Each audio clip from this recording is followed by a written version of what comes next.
ಬಾಯ್ ನ್ಯೂಸ್ಗೆ ಸ್ವಾಗತ.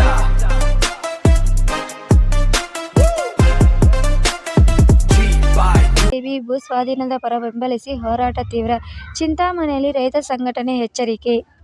ಕೆಐಎಡಿಬಿ ಭೂ ಸ್ವಾಧೀನದ ಪರ ಜೂನ್ 4ರಿಂದ ಹೋರಾಟ ತೀವ್ರ, ಚಿಂತಾಮಣಿಯಲ್ಲಿ ರೈತ ಸಂಘಟನೆಯಿಂದ ಪತ್ರಿಕಾಗೋಷ್ಠಿ. ಶಿಡ್ಲಘಟ್ಟ ತಾಲೂಕಿನ ಜಂಗಮಕೋಟೆ ಹೋಬಳಿಯ 13 ಹಳ್ಳಿಗಳ ವ್ಯಾಪ್ತಿಯಲ್ಲಿ ಕೆಐಎಡಿಬಿ ಕೈಗಾರಿಕಾ ಪ್ರದೇಶ ಅಭಿವೃದ್ಧಿಗಾಗಿ ಹಮ್ಮಿಕೊಂಡಿರುವ ಭೂ ಸ್ವಾಧೀನ ಪ್ರಕ್ರಿಯೆಯನ್ನು ಬೆಂಬಲಿಸಿ ಹಾಗೂ ರೈತರ ವಿವಿಧ ಬೇಡಿಕೆಗಳ ಈಡೇರಿಕೆಗಾಗಿ ಜೂನ್ 4ರಿಂದ ಬೃಹತ್ ಹೋರಾಟ ಹಮ್ಮಿಕೊಳ್ಳಲಾಗಿದೆ. ಕರ್ನಾಟಕ ರಾಜ್ಯ ರೈತ ಸಂಘ ಹಾಗೂ ಹಸಿರು ಸೇನೆಯ ತಾಲೂಕು ಅಧ್ಯಕ್ಷರಾದ ಕದಿರಿಗೌಡ ಹಾಗೂ ಜಿಲ್ಲಾ ಪ್ರಧಾನ ಕಾರ್ಯದರ್ಶಿ ಬಿಎಸ್ ಸತೀಶ್ ಸೇರಿದರು. ಇಂದು ಚಿಂತಾಮಣಿ ನಗರದ ಪ್ರವಾಸಿ ಮಂದಿರದಲ್ಲಿ ಹಮ್ಮಿಕೊಳ್ಳಲಾಗಿದ್ದ ಪತ್ರಿಕಾಗೋಷ್ಠಿಯಲ್ಲಿ ಮಾತನಾಡಿದ ಅವರು, ಜೂನ್ 4ರಿಂದ ಪಂಜಿನ ಮೆರವಣಿಗೆ, ಜೂನ್ 5ರಿಂದ ಉಪವಾಸ ಸತ್ಯಾಗ್ರಹ ರೈತರ ಹಕ್ಕುಗಳಿಗಾಗಿ ಹಮ್ಮಿಕೊಳ್ಳಲಾಗಿದೆ. ಜೂನ್ 5ರಂದು 13 ಹಳ್ಳಿಗಳ ರೈತರಿಂದ ಉಪವಾಸ ಸತ್ಯಾಗ್ರಹ ಪ್ರಾರಂಭವಾಗಲಿದೆ. ಈ ಹೋರಾಟಕ್ಕೆ ತಾಲೂಕಿನ ಎಲ್ಲ ಪಕ್ಷಾತೀತ, ಜಾತ್ಯತೀತ, ದಲಿತ ಪರ ಹಾಗೂ ಕನ್ನಡ ಪರ ಸಂಘಟನೆಗಳು ಮತ್ತು ರೈತ ಬಾಂಧವರು ಬೆಂಬಲ ನೀಡಿ ಭಾಗವಹಿಸಬೇಕಾಗಿ ಕೋರಿದರು. ಶಿಡ್ಲಘಟ್ಟ ತಾಲೂಕು ಅತ್ಯಂತ ಹಿಂದುಳಿದ ಪ್ರದೇಶವಾಗಿದ್ದು, ಇಲ್ಲಿ ಯಾವುದೇ ನದಿ ನಾಲೆಗಳ ಆಶ್ರಯವಿಲ್ಲದೆ ಬರಡ ಭೂಮಿಯಾಗಿದೆ.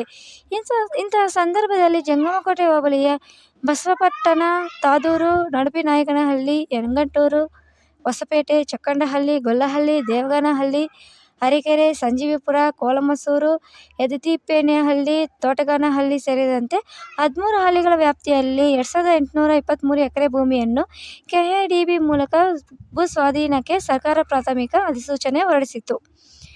ರೈತರ ನಿರಂತರ ಹೋರಾಟದ ಫಲವಾಗಿ ಸರ್ಕಾರ 552 ಎಕರೆ ಸ್ವಾಧೀನದ ಆದೇಶವನ್ನು ಕೈಬಿಟ್ಟಿದ್ದು, ಉಳಿದ 2271 ಎಕರೆಗೆ ಅಂತಿಮ ಅಧಿಸೂಚನೆ ಹೊರಡಿಸಿದೆ. ಆದರೆ ಸರ್ಕಾರ ಕೈಬಿಟ್ಟಿರುವ 552 ಎಕರೆ ಜಮೀನಿನ ಮಾಲೀಕರೇ ಹೋರಾಟದ ಮುಂಚೂಣಿಯಲ್ಲಿದ್ದು, ಉಳಿದ ರೈತರ ಜಮೀನನ್ನು ಏಕೆ ಬಿಟ್ಟಿಲ್ಲ ಎಂಬುದು ವಿಪರ್ಯಾಸ ಸಂಗತಿಯಾಗಿದೆ ಎಂದು ಬೇಸರ ವ್ಯಕ್ತಪಡಿಸಿದರು. ಕೃಷಿ ಭೂಮಿ ಹೆಸರಿನಲ್ಲಿ ಈ ಹಿಂದೆ ಬೇರೆಡೆ ನೂರಾರು ಎಕರೆ ಭೂ ಪರಿವರ್ತನೆ ಆಗಿದ್ದರೂ ಸರ್ಕಾರ ಕಣ್ಣು ಮುಚ್ಚಿ ಕುಳಿತಿದೆ. ಕಳೆದ 25 ದಿನಗಳಿಂದ ರೈತರ ಹೋರಾಟ ನಡೆಸುತ್ತಿದ್ದರೂ ಸರ್ಕಾರ ಈವರೆಗೂ ರೈತರ ಅಹವಾಲು ಆಲಿಸಿಲ್ಲ ಎಂದು ಮುಖಂಡರು ಆಕ್ರೋಶ ಹೊರಹಾಕಿದ್ದಾರೆ.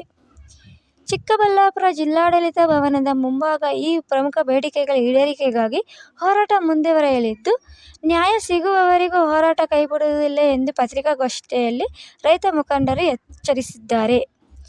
ಪತ್ರಿಕಾಗೋಷ್ಠಿಯಲ್ಲಿ ಜಿಲ್ಲಾ ಸಂಚಾಲಕ ಹುಸೇನ್ಸಾಬಿ, ನಾಗರಾಜು, ಶ್ರೀರಾಮಪ್ಪ, ನಾರಾಯಣಸ್ವಾಮಿ, ರಮೇಶ್, ಪ್ರಭುಗೌಡ, ಈರಪ್ಪ, ನಾಗಣ್ಣ, ಬೈರೆಡ್ಡಿ, ಶ್ರೀನಿವಾಸ ರೆಡ್ಡಿ, ನರಸಿಂಹಪ್ಪ, ಅಸ್ಲಾಂ ಪಾಸ ಸೇರಿದಂತೆ ಮತ್ತಿತರರು ಇದ್ದರು. ನನ್ನೆಲ್ಲ ರೈತ ಬಂಧುಗಳೇ ಹಾಗೂ ಮಾಧ್ಯಮ ಮಿತ್ರರು, ಈಗ ಏನು ತಮ್ಮ ಶಿಡ್ಲಘಟ್ಟ ತಾಲೂಕಿನ ಜಂಗಮಕೋಟೆ ಹೋಬಳಿಯ 13 ಹಳ್ಳಿಗಳ ಕೆಡಿಬಿ ಪರ ಹೋರಾಟ ಸಮಿತಿಯ ಏನು ನಮಗೆ ಒಂದು ಬೆಂಬಲ ಕೊರಿದೆಯೋ, ನಾವು ನಮ್ಮ ತಾಲೂಕಿಂದ ಒಂದು 500 ಜನ ಬಂದು ನಮಗೆ ಬೆಂಬಲ ಸೂಚಿಸ್ತೀವಿ. ಆದರೆ ನಮಗೆ ನಮ್ಮ ಜಿಲ್ಲೆಯಲ್ಲಿ ಶಿಡ್ಲಘಟ್ಟ ತಾಲೂಕಲ್ಲಿ ಯಾವುದೇ ಥರ ಕೈಗಾರಿಕೆಗಳಿಲ್ಲ. ನಾವು ಮೊದಲಿಂದ ಹೇಳ್ತಾ ಇದ್ದೀವಿ, ಮಾನ್ಯ ಉಸ್ತುವಾರಿ ಸಚಿವರು ಹಾಗೂ ಶಿಡ್ಲಘಟ್ಟ ಕ್ಷೇತ್ರದ ಜನಪ್ರಿಯ ಶಾಸಕರು ಹಾಗೂ ಕೈಗಾರಿಕೆ ಸಚಿವರು, ನಮ್ಮ ಮುಖ್ಯಮಂತ್ರಿಗಳು ಸಿದ್ದರಾಮಯ್ಯನವರೆಲ್ಲ ಸೇರಿ ಏನು ಕೃಷಿ, ನಮ್ಮ ಬೇಡಿಕೆ ಮೇಯ್ನಾಗಿ ಕೃಷಿನೂ ಬೇಕು, ಕೈಗಾರಿಕೆನೂ ಬೇಕು. ಆದರೆ ಕೃಷಿ ಜಮೀನು 552 ಎಕರೆ ಅದನ್ನು ಬಿಟ್ಟಿದ್ದಾರೆ, ಕೈ ಬಿಟ್ಟಿದ್ದಾರೆ. ಅದಕ್ಕೆ ಅವ್ರಿಗೆಲ್ಲರಿಗೂ ನಾವು ಋಣಿಯಾಗಿರ್ತೀವಿ, ಅಭಿನಂದಿಸ್ತೀವಿ. ಎರಡನೇದಾಗಿ ಏನು ಇವಾಗ ಸರ್ಕಾರಿ ಜಮೀನಿದೆಯೋ, 1780 ಎಕರೆ ಸರ್ಕಾರಿ ಜಮೀನಿದೆಯೋ, ಆ ಸರ್ಕಾರಿ ಜಮೀನಲ್ಲಿ ಕೈಗಾರಿಕೆಗಳಾಗಬೇಕು. ಈಗಾಗಲೇ ನಮ್ಮ ಮಕ್ಕಳು ದೊಡ್ಡಬಳ್ಳಾಪುರಕ್ಕೆ, ಈ ಕಡೆ ನರಸಾಪುರಕ್ಕೆ ರಾತ್ರಿ ಹಗಲು ಎಲ್ಲ ಹೋಗಿ ಈಗ ಇನ್ನು ಉಳಿದಿರೋದು 439 ಎಕರೆ ರೈತರು. ಆದರೆ ಅವ್ರ ಭೂಮಿ ಅವ್ರ ಹಕ್ಕು, ಕೊಡಿ ಅಂತ ನಾವು ಕೇಳಲ್ಲ. ಅವ್ರ ಭೂಮಿ ಅವ್ರು ಉಳಿಸ್ಕೊಂಡ್ಲಿ ಸಂತೋಷ. ಇಲ್ಲ ಸರ್ಕಾರ ಇನ್ನು 439 ಎಕರೆಯಲ್ಲಿ ಫಲವತ್ತಾದ ಭೂಮಿ ಅಂತ ಕೈ ಬಿಡಲಿ ಸಂತೋಷ. ಆದರೆ ಕೊಡೋರ್ನ ಅಡ್ಡಿಪಡಿಸೋದು, ಒಳ್ಳೇದಲ್ಲ. ಆಮೇಲೆ ನಿನ್ನೆ ಒಂದು ವಿಡಿಯೋ ನೋಡಿದ್ರೆ ಒಬ್ಬ ವ್ಯಕ್ತಿ ಹೇಳ್ತಾರೆ, ಶಿಡ್ಲಘಟ್ಟ ವ್ಯಕ್ತಿ ರಮೇಶ್ ಏನ್ ಸರ್ ಅವ್ರ ಹೆಸರು, ಇದ್ದಳ್ಳಿ ರಮೇಶ್ ಅಣ್ಣ ಅಂತ ಸಚಿವರು ಮನೆ ಕೊಟ್ಟೋದ್ರು. ಸ್ವಾಮಿ, ಇದು ಹುಲಿ ಏನೋ ಹಿಂದಕ್ಕೆ ಹೋಗಲ್ಲ. ಇಡೀ ಜಿಲ್ಲೆಯಲ್ಲಿ ಸರ್ವತೋಮುಖ ಅಭಿವೃದ್ಧಿಗಾಗಿ ರಾತ್ರಿ ಹಗಲು ಶ್ರಮಿಸ್ತಾ ಇದ್ದಾರೆ. ಒಬ್ಬ ಇದಕ್ಕೆ ಮೀಟಿಂಗ್ ಮಾಡಬೇಕಂದ್ರೆ 12 ಗಂಟೆ ತನಕ 11:30 ತನಕ ಮೀಟಿಂಗ್ ಮಾಡಿದ್ದಾರೆ. KDB ಮೀಟಿಂಗ್, ಜಿಲ್ಲೆಯ KDB ಮೀಟಿಂಗು 11:30 ತನಕ ಮಾಡಿದ್ದಾರೆ. ಯಾವ ರಾಜಕಾರಣಿಗಳು ಮಾಡಲ್ಲ, ಕರ್ತವ್ಯನ ಕರೆಕ್ಟಾಗಿ ನಿಭಾಯಿಸ್ತಾ ಇದ್ದಾರೆ. ದಯವಿಟ್ಟು ತಿಳ್ಕೋಬೇಕು. ತಾವು ಮಾಹಿತಿ ತಿಳ್ಕೊಂಡು ಮಾತಾಡಬೇಕು. ದಯವಿಟ್ಟು ಈ ಥರ ಮುಂದಿನ ದಿನಗಳಲ್ಲಿ ಮಾತಾಡಿದ್ರೆ ನಿಮಗೆ ಒಳ್ಳೇದಾಗಲ್ಲ ಅಂತ ಹೇಳ್ತಾ, ನಮ್ಮ ತಾಲೂಕಿಂದ ಒಂದು 500 ಜನ ಬರ್ತೀವಿ, ತಮ್ಮ ಬೆಂಬಲ ಕೊಡ್ತೀವಿ ಅಂತ ಹೇಳ್ಬಿಟ್ಟು ಮಾಧ್ಯಮ ಮುಖಾಂತರ ತಮಗೆ ತಿಳಿಸ್ತಾ ಇದ್ದೀವಿ.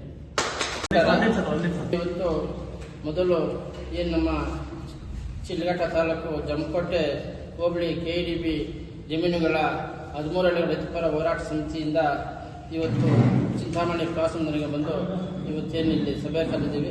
ಈ ಸಭೆಗೆ ಆಗಮಿಸಿರುವಂತಹ ಚಿಂತಾಮಣಿ ತಾಲೂಕು ಅಧ್ಯಕ್ಷ ಕದಿರಾಗೌಡರಿಗೆ ಸ್ವಾಗತವನ್ನು ಕೋರ್ತಾ, ಅದೇ ರೀತಿ ನಮ್ಮ ಕಾರ್ಯದರ್ಶಿ ಭೀಮಣ್ಣವರಿಗೆ ಸ್ವಾಗತವನ್ನು ಕೋರ್ತಾ, ಅದೇ ರೀತಿ ನಮ್ಮ ಜಿಲ್ಲಾ ಸಂಚಾಲಕ ಹುಸೇನ್ ಸಾಬ್ ಅವರಿಗೆ ಸ್ವಾಗತ ಕೋರ್ತಾ, ಮತ್ತು ನಮ್ಮ ಕರ್ನಾಟಕ ರಾಜ್ಯೋತ್ಸವ ಹಸಿರು ಸೇನೆಯ ಜಿಲ್ಲಾ ಯುವ ಘಟಕ ಅಧ್ಯಕ್ಷರಾದ ಸುಬ್ರಹ್ಮಣ್ಯರ ಅವರು ಕೂಡ ಸ್ವಾಗತವನ್ನು ಕೋರ್ತಾ, ಮತ್ತು ನಮ್ಮೆಲ್ಲ ಹಿರಿಯರು ಆಗಿರ್ತಕ್ಕಂತಹ ಬಸವಪಟ್ಟಣ ಆಂಜನಪ್ಪಣ್ಣಿದ್ದಾರೆ, ನಮ್ಮ ಪ್ರಭುಗೌಡರಿದ್ದಾರೆ, ನಾಗಣ್ಣ ಇದ್ದಾರೆ, ಮತ್ತು ಕನಕಪ್ಪಣ್ಣಿದ್ದಾರೆ. ಮತ್ತು ಸ್ವಾಗತವನ್ನು ಕೋರ್ತಾ, ಇದೇ ಚಿಂತಾಮಣಿ ತಾಲೂಕಿನ ನಮ್ಮ ರೈತರು ಹಿರಿಯರಾದಂಥ ನಾಗರಾಜಣ್ಣವರಿಗೆ ಸ್ವಾಗತವನ್ನು ಕೋರ್ತಾ, ಅದೇ ರೀತಿ ಒಂದು ಪತ್ರಿಕಾಗೋಷ್ಠಿಗೆ ಆಗಮಿಸುವಂಥ ನಮ್ಮೆಲ್ಲ ಪತ್ರಿಕಾ ಹಾಗೂ ದೃಶ್ಯ ಮಾಧ್ಯಮ ವರದಿಗಾರರಿಗೆ ಧನ್ಯವಾದ ಸ್ವಾಗತ. ಇವತ್ತು ಚಿಕ್ಕಬಳ್ಳಾಪುರ ಜಿಲ್ಲೆ ಶಿಡ್ಲಘಟ್ಟ ತಾಲೂಕು ಜಮಕೋಟೆ ಹೋಬಳಿ 2823 ಎಕರೆ ಸರ್ಕಾರ ಪ್ರಾಥಮಿಕ ಅಧಿಸೂಚನೆ ಹೊರಡಿಸಿತ್ತು. ಅದರಲ್ಲಿ ಎಲ್ಲರ ಹೋರಾಟದ ಶ್ರಮ ಇವತ್ತು ನಮ್ಮ ಮಾನ್ಯ ಶಿಡ್ಲಘಟ್ಟ ವಿಧಾನಸಭಾ ಶಾಸಕರು ಮತ್ತು ಚಿಂತಾಮಣಿಯ ನಮ್ಮ ಶಾಸಕರು, ಜಿಲ್ಲಾ ಉಸ್ತುವಾರಿ ಸಚಿವರು ನಾವು ರೈತರೆಲ್ಲ ಬಂದು ವಿನಂತಿ ಮಾಡಿದಾಗ ಅವರು 490 ಎಕರೆ ನೀರಾವರಿ ಪ್ರದೇಶವನ್ನು ಬಿಟ್ಟು 2271 ಎಕರೆ ಅಂತಿಮ ಭಾಗದ ಸೂಚನೆಯನ್ನು ಹೊರಡಿಸಿದ್ದಾರೆ. ಹಾಗಾಗಿ ಮೊಟ್ಟ ಮೊದಲನಾಗಿ ಮಾನ್ಯ ನಮ್ಮ ಜಿಲ್ಲಾ ಉಸ್ತುವಾರಿ ಸಚಿವರಾದಂಥ ಡಾಕ್ಟರ್ ಎಂ ಸುಧಾಕರಣ್ಣ ಮತ್ತು ನಮ್ಮ ಶಿಡ್ಲಘಟ್ಟ ವಿಧಾನಸಭಾ ಕ್ಷೇತ್ರದ ಶಾಸಕ ರವಿಕುಮಾರ್ ಅವರಿಗೆ ಧನ್ಯವಾದಗಳು ಹೇಳ್ತಾ, ಏನಿವತ್ತು ಇಂದಿಗೆ 77 ದಿನಗಳಾಯಿತು. ನಮ್ಮ ಬೇಡಿಕೆ ಏನೆಂದರೆ ಇವತ್ತು ಸರ್ಕಾರ ನೀರಾವರಿ ಪ್ರದೇಶವನ್ನು ಬಿಟ್ಟಿರ್ತಕ್ಕಂಥದ್ದಕ್ಕೆ ಸ್ವಾಗತ. ಮತ್ತು ಏನಿವತ್ತು 2271 ಎಕರೆ ಫೈಲ್ ನೋಟಿಫಿಕೇಶನನ್ನು ಮಾಡ್ತು. ಆದರೆ ಇವತ್ತು ರೇಟ್ ಫಿಕ್ಸ್ ಮಾಡಿ ನೀನೊಂದು ವರ್ಷಕ್ಕೆ ಕೊಟ್ಟರೆ ಇವತ್ತಿನ ಬೆಲೆ ನಾಳೆ ಇರೋದಿಲ್ಲ. ಹಾಗಾಗಿ ಏನಿವತ್ತು ಪ್ರತಿ ಎಕರೆಗೆ ಒಂದು ಕನಿಷ್ಠ ಹೆಚ್ಚಳ ಭೂ ಪರಿಹಾರ ನೀಡಬೇಕು. ಭೂಮಿ ಕೊಟ್ಟಂತಹ ಪ್ರತಿ ರೈತನ ಕುಟುಂಬಕ್ಕೂ ಕಾಯಂ ಉದ್ಯೋಗ ನೀಡಬೇಕು. ಯಾರು ಭೂ ಪರಿಹಾರ ಬೇಡ ಅಂತಾರೋ ಅವರಿಗೆ ಬದಲಿ ಜಮೀನು ಕೊಡಬೇಕು ಅಂತೇಳಿ ದಿನಾಂಕ 23/3/2026 ಜಿಲ್ಲಾಧಿಕಾರಿಗಳ ಭವನದ ಮುಂದೆ ಅನಿರ್ದಿಷ್ಟ ಧರಣಿಯನ್ನು ಮಾಡ್ತಾ ಇದ್ದೀವಿ. ಇಷ್ಟು ದಿನಗಳಾದರೂ ಕೂಡ ಮಾನ್ಯ ರೈತ ವಿರೋಧಿ ಜಿಲ್ಲಾಧಿಕಾರಿಗಳು ಇದುವರೆಗೂ ಕೂಡ ನಮ್ಮ ಸಮಸ್ಯೆಗೆ ಸ್ಪಂದಿಸಿಲ್ಲ. ಹಾಗಾಗಿ ಏನಿವತ್ತು ಮುಂಬರುವಂತಹ 4ನೇ ತಾರೀಕು ಒಂದು ಪುಂಜಿನ ಮೆರವಣಿಗೆಯನ್ನು ಮಾಡಿ ಮತ್ತು 5ನೇ ತಾರೀಕು ಉಪವಾಸ ಸತ್ಯಾಗ್ರಹವನ್ನು ಮಾಡ್ತೀವಿ. ಆ ಉಪವಾಸ ಸತ್ಯಾಗ್ರಹ ಮತ್ತು ಪುಂಜಿನ ಮೆರವಣಿಗೆಗೆ ನಮ್ಮ ಚಿಂತಾಮಣಿ ರೈತ ಸಂಘಟನೆಯಿಂದ ಬೆಂಬಲ ಕೊಡಬೇಕು ಅಂತೇಳಿ ಇವತ್ತು ಬೆಂಬಲಕ್ಕಾಗಿ ಇವತ್ತು ಮನವಿ ಪತ್ರವನ್ನು ನಮ್ಮ ತಾಲೂಕು ಅಧ್ಯಕ್ಷರಿಗೆ ಕೊಡ್ತಾ, ಇವತ್ತು ಹೆಚ್ಚಿನ ಸಂಖ್ಯೆಯಲ್ಲಿ ಆ ಒಂದು ಪುಂಜಿನ ಮೆರವಣಿಗೆ ಮತ್ತು ನಮ್ಮ ಉಪವಾಸ ಸತ್ಯಾಗ್ರಹಕ್ಕೆ ಬಂದು ಈ ರೈತರ ಸ್ವಾಭಿಮಾನದ ವೇದಿಕೆ, ಹೋರಾಟದ ವೇದಿಕೆ, ಸ್ವಾಭಿಮಾನಿ ರೈತರ ಹೋರಾಟ ಬೆಂಬಲಿಸಬೇಕು ಅಂತೇಳಿ ಇವತ್ತು ನಮ್ಮ ಚಿಂತಾಮಣಿ ತಾಲೂಕು ಅಧ್ಯಕ್ಷರನ್ನ ಕೇಳ್ಕೊಳ್ತಾ ಇದ್ದೀನಿ. ನಮಸ್ಕಾರ.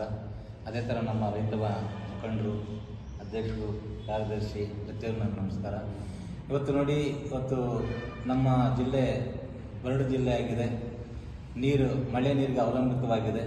ಇವತ್ತು ನಮ್ಮ ಮಕ್ಕಳೆಲ್ಲ ಕೂಡ ವಿದ್ಯಾಭ್ಯಾಸ ಮಾಡಿ ಬೇರೆ ಬೇರೆ ಜಿಲ್ಲೆಗಳಿಗೆ ಗುಳೆ ಹೋಗ್ತಾ ಇದ್ದಾರೆ, ಬೇರೆ ಬೇರೆ ರಾಜ್ಯಗಳಿಗೆ ಹೋಗ್ತಾ ಇದ್ದಾರೆ.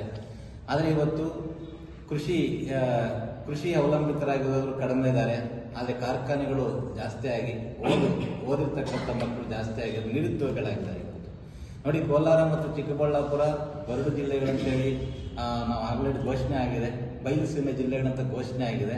ಆದರೆ ಇವತ್ತು ಈ ಸರ್ಕಾರ ನಿರ್ಧಾರ ಸರಿಯಾಗಿ ತಗೊಂಡಿದೆ. ನಮ್ಮ MC ಸುಧಾಕರ್ ಸರ್ ಆಗಿರ್ಬೋದು, ಅದೇ ಥರ ರವಿ ಸರ್ ಆಗಿರ್ಬೋದು, ಶಿಲ್ಘಟ್ಟ ತಾಲೂಕು. ಅದೇ ಥರ ನಮ್ಮ ಮಾನ್ಯ ಮುಖ್ಯಮಂತ್ರಿಗಳು ಆಗಿರ್ಬೋದು, ಅದು ನಿರ್ಧಾರ ಕರೆಕ್ಟಾಗಿ ತಗೊಂಡಿದ್ದಾರೆ. ಆದರೆ ಇವರು ಭೂಮಾಫಿಯಾಗಳಂತ ಹೇಳ್ತೀನಿ ಇವತ್ತು ನೋಡಿ. ಇವತ್ತು ಸರ್ಕಾರ ನಿರ್ಧಾರ ನಮ್ಮ ಭೂಮಿ ನಮ್ಮ ಹಕ್ಕು, ನಮ್ಮ ಭೂಮಿ ನಮ್ಮ ಹಕ್ಕು ಅಂದ್ರೆ 13 ಹಳ್ಳಿಗಳ ರೈತರು ಅವರು ಒಂದು ಕಷ್ಟಕ್ಕೆ ಅವರು ಒಂದು ಏನೋ ಒಂದು ಮುಂದಾಲೋಚನೆ ಇಟ್ಕೊಂಡು ಅವರು ಸರ್ಕಾರಕ್ಕೆ ಇವತ್ತು ನಾವು ಮಾಡ್ತೀವಿ ಅಂತ ಮಾತು ಮುಂದೆ ಬಂದಿದ್ದಾರೆ. ಯಾರು ಕೂಡ ಸರ್ಕಾರ ಇವತ್ತು ಬಲಂತರವಾಗಿ ಯಾರು ಕೂಡ ತಗೊಂತಾ ಇಲ್ಲ. ಆದ್ರೆ ನಮ್ಮ ಭೂಮಿ ನಮ್ಮ ಹಕ್ಕು ಅಂತ ಕಾನೂನು ಇರುವಾಗಲೇ ಬಟ್ ಬಲಂತರ ಯಾರು ಮಾಡ್ತಾ ಇದ್ರಿ, ಕೊಡಬೇಡಿ ನಿಮ್ಮ ಜಮೀನು, ಬಟ್ ಯಾಕೆ ಬೇರೆಯವ್ರಿಗೆ ಅಡ್ಡಿಪಡಿಸ್ತಾ ಇದೆ? ಇಲ್ಲ, ಅವ್ರು ಕೊಡಿ. ಅವ್ರ ಮಕ್ಳಿಗೆ ಮದುವೆ ಮಾಡಬೇಕು, ಅವ್ರ ಮಧ್ಯೆ ಎಜುಕೇಶನ್ ಮಾಡಬೇಕು, ಬೇರೆ ಕಡೆ ಅವ್ರು ಏನೋ ಒಂದು ಉದ್ದಾರ ಒಂದು ಡೆವಲಪ್ಮೆಂಟ್ ಆಗಬೇಕು, ನೀವು ತಗೊಂಡು ಕೊಡಿ ದುಡ್ಡು. ಯಾರು ಇವತ್ತು ಅಡ್ಡಿಪಡಿಸ್ತಾ ಇದ್ದೀರಿ, ಕೊಡಿ, ಅವ್ರಿಗೆ ಸಹಾಯ ಮಾಡಿ. ನೀವು ರೈತರು ತಾನೆ, ರೈತರಿಗೂ ಸಹಾಯ ಮಾಡಿ ಯಾರು ಮಾಡಬೇಕು? ಇವತ್ತು ಸರ್ಕಾರ ಇವತ್ತು ನೋಡಿ, ಇವತ್ತು ಇನ್ನೊಂದು ಮಾತು ಹೇಳ್ತೀನಿ. ನಮ್ಮ ತಾಲೂಕಲ್ಲಿ MC ಸುಧಾಕರ್ ಸರ್ ಅವರು ಯಾರು ಮಾಮೂಲಿ ಎಮ್ಮೆಗಳಲ್ಲ, ಅವರು ತಾತ ಮುತ್ತಾತ ಕಾಲದಿಂದ ಹೆಸರು ಮಾಡಿದಂಥ ಎಮ್ಮೆಗಳು ಅವರು. ನಾವು ಚಿಕ್ಕ ಮಕ್ಕಳಿಂದ ಆಂಜನೇಯ ರೆಡ್ಡಿ ಸರ್ ಅವ್ರ ಮುತ್ತಾತ ಕಡೆಯಿಂದ ಬಂದಂತ ವ್ಯಕ್ತಿಗಳು ಯಾವುದೇ ಆಮಿಷಕ್ಕೆ ಒಡ್ಡಿ ಯಾರು ಒತ್ತಡಕ್ಕೆ ಒದ್ದಿ ನಿರ್ಧಾರ ತಗೊಳ್ಳಲ್ಲ ಅವ್ರು. ಯಾಕಂದ್ರೆ ನಾವು ಸುಮಾರು ನಮ್ಮ ತಾತ ಮುತ್ತಾಂದ್ರು ಕೂಡ ಅವ್ರ ವಂಶ ನಾವು ಹೊಡ್ತಾ ಇದ್ವಿ. ಇವತ್ತು ಅವ್ರು ಮಾಡಿದ ನಿರ್ಧಾರ ಎಲ್ಲರೂ ಕೂಡ ಮೆಚ್ಚುಗೆ ಆದಂತ ನಿರ್ಧಾರ. ಅವ್ರ ವಿದ್ಯಾವಂತರು ಅಂತ ಒಂದು ನಿರ್ಧಾರಗಳನ್ನ ಇವತ್ತು ಯಾರ್ದೋ ಭೂಮಾಫಿಯಾಗಳು ಯಾರ್ದೋ ಆಮಿಷಕ್ಕೆ ಒಡ್ಡಿ ಅಡ್ಡಿಪಡಿಸ್ತಾ ಇದ್ದಾರೆ. ನಿಜವಾಗ್ಲೂ ಹೇಳ್ತೀನಿ, ಸರ್ಕಾರ ಅಂತಿದ್ರೆ ಇವ್ರ ಮೇಲೆ ಸರಿಯಾದ ಕಾನೂನು ಕ್ರಮ ಜರುಗಿಸಬೇಕು ಇವತ್ತು. ಯಾಕಂದ್ರೆ ಇವತ್ತು ನಮ್ಮ ಸುಧಾಕರ್ ಸರ್ ಮೇಲೆ ಆರೋಪ ಮಾಡ್ತಾ ಇದ್ದಾರೆ. ಬಟ್ ಅವ್ರ ವಂಶ ಯಾವುದು, ಅವರು ಬೆಳೆದ ರೀತಿ ಯಾವುದು, ಅವರು ಚಿಕ್ಕ ಹುಡುಗನಿಂದ ಬೆಳೆದಂತ ರಾಜಕೀಯ ಕಲ್ತಿದ್ದಾರೆ. ಅವರು ಯಾರೇ ಒತ್ತಡಕ್ಕೆ ಮಣಿಯಲ್ಲ, ಅವರು ಯಾರಿಗೂ ಭಯ ಪಡಲ್ಲ. ಅವರು ರಾಜಕೀಯನೇ ಬೇಕಿಲ್ಲ, ಅವ್ರು ಜಾಸ್ತಿ ಬೇಕಾದ್ರೆ ಅದು ನ್ಯಾಯ ನೀತಿಗೆ ಬಗ್ಗುವ ವಂಶ ಅವ್ರದಂತ ನಾನು ಹೇಳ್ತೀನಿ. ಆಗ ಅವ್ರ ನಿರ್ಧಾರ ಕರೆಕ್ಟ್ ಆಗಿದೆ. ಇವತ್ತು ನಮ್ಮ ಮಕ್ಕಳು ಬೇರೆ ರಾಜ್ಯಗಳಿಗೆ ಒಳ್ಳೆ ಹೋಗ್ತಾ ಇದ್ದಾರೆ, ಡೆಲ್ಲಿಗೆ ಹೋಗ್ತಾ ಇದ್ದಾರೆ, ಬೇರೆ ರಾಷ್ಟ್ರಗಳಿಗೆ ಹೋಗ್ತಾ ಇದ್ದಾರೆ. ಅದು ಯಾಕೆ ನಾವು ಇವತ್ತು ನೋಡಿ ಮಿಕ್ಸಿ ಬೇಕು, ಒಂದು ಟಿವಿ ಬೇಕು, ಒಂದು ಫೋನ್ ಬೇಕು, ಇವೆಲ್ಲ ಪ್ರತಿಯೊಬ್ಬರು ಅವಲಂಬಿತರಾಗಿದ್ರಿ. ಆದ್ರೆ ಇವತ್ತು ನೋಡಿ ದೇಶ ಕೃಷಿಯಲ್ಲೇ ಮುಂದುವರಿತಾ, ಕೃಷಿಗೂ ಇದೆ. ಯಾಕೆ ಕಾರ್ಖಾನೆ ತೆಗಿತಲ್ಲ ನೀವು? ನಮ್ಮ ಮಕ್ಕಳು ಬೇರೆ ರಾಜ್ಯಕ್ಕೆ ಕಳ್ಸೋ ಬದಲು ನಮ್ಮ ಕಡೆನೇ ಕೆಲಸ ಕೊಡ್ರಿ. ಇವತ್ತು ನಿರುದ್ಯೋಗ ಅಂತೇಳಿ ಇವತ್ತು ಕಳ್ಳರಾಗ್ತಾ ಇದಾರೆ, ಮೋಸ